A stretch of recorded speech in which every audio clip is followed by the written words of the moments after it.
I am Danielle. I'm one of the content editors at the Chartered Institute, and today we'll be chatting to Brenda Morgan, Head of Business Development at City of Derry Airport, and our very own Elaine Flynn, our Northern Ireland stakeholder lead. So to begin with, Elaine, we're here to talk about trade social value. Northern Ireland is a region that's undergone a lot of change in recent decades. Could you tell us a little bit about the societal impact that international trade has had on the region? Yeah, thanks, Danielle. Yeah, Northern Ireland is certainly a unique region, and certainly over the last 2 decades, we've had some significant societal impacts and change.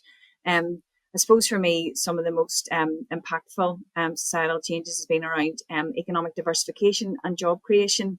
Northern Ireland has historic sort of industries in the areas of like shipbuilding, textiles, and agriculture. But with the expansion of international trade, there's definitely been a shift towards services more like manufacturing and high tech.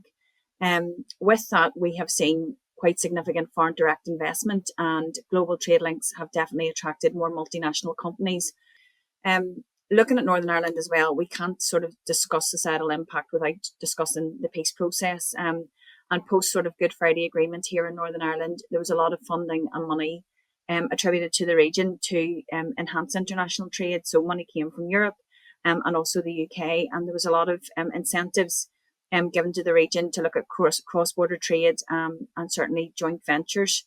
And then working together, Northern Ireland and the Republic of Ireland created an economic interdependence. And I personally feel that that has definitely helped ease the divides and sort of emphasise cooperation. Thank you, Elaine. A lot to pick up on there. Brenda, with that, I'd like to come across to you. What do you think the societal impact has been of international trade on the region? Yeah, so we're a small regional airport that is based in very much a rural area, and we have seen significant increase in trade, not just in the city but also in the region. And part of what Elaine suggested was that because of our location, that cross-border collaboration across the sectors, and that's from an FDI perspective, education, and also in terms of the chambers collaborating together as well. And this collective approach has really strengthened the positioning of the region and improved that social value within the community environment as well.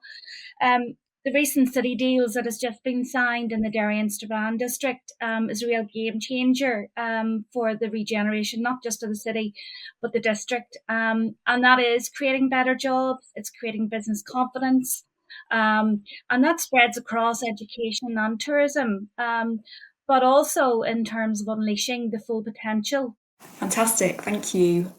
You've both touched on boosting employment. You've also talked about youth as a key demographic. There's another area that we want to talk about demographically when it comes to trade and social value, and that is women. As women in business in Northern Ireland, could you tell us a little bit about the impact that trade has to uplift other business women in the region? Elaine, I'm going to come to you first on that one. Thanks, Danielle. Yeah, trade obviously plays a vital role in empowering business, women in business by opening up international markets, investment and networks.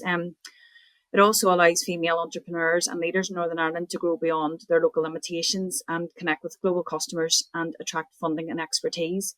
Um, Through support from organisations like Intertrade Ireland, Invest NI, Women in Business, many women in the region have gained the tools and the confidence to export their products, scale their business, and take up leadership roles in internationally traded sectors like tech, consulting, and manufacturing. So times are changing.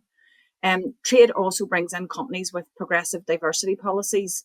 So international trade has really helped shift the landscape, making it more inclusive and opportunity driven for women in business here in Northern Ireland. Brenda, coming over to you, what do you think about the opportunities that trade creates for women in Northern Ireland? It's such an exciting time, as obviously trade is growing in Northern Ireland and strengthening. So there's a great opportunity, obviously, for women to be supported, and as what Elaine suggested, through obviously the various stakeholders like Invest NI, Women in Business, who do a fantastic job. I think the engagement is key, and there's still a few challenges for women that is slowly starting to be overcome. But it's that confidence piece, it's the networking piece and engagement that gives them the support, the mentoring and success, and the awareness that of the opportunities, which I think is key.